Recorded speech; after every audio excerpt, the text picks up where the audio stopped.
পৌষের রাত। কুয়াশায় পুরো গ্রাম ঢেকে গেছে। শীত এতটাই যে নিঃশ্বাস নিলেই সাদা ধোঁয়া বেরোচ্ছে। আমি খড়ের গাদার পাশে দাঁড়িয়ে আগুন পোহাচ্ছিলাম। হঠাৎ খেয়াল করলাম আমার সামনে আরেকটা নিঃশ্বাসের ধোঁয়া, কিন্তু সেখানে কেউ দাঁড়িয়ে নেই। আমি এক পা পিছলাম। ঠিক তখনই খুব ঠান্ডা একটা গলা, শীতে আমরা বেশি দেখা দিই। আমার বুকের ভেতর বরফ ঢুকে গেল যেন।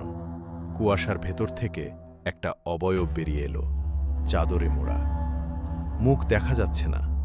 ও খুব ধীরে বলল, একটু সর, আমি আগুনটা পোহাবো। আমি কাপা গলায় বললাম, কেন? ও মাথা তুলল। চোখ নেই, শুধু জমাট বরফ। ও বলল, আমার শরীরটা এখনো ঠান্ডা।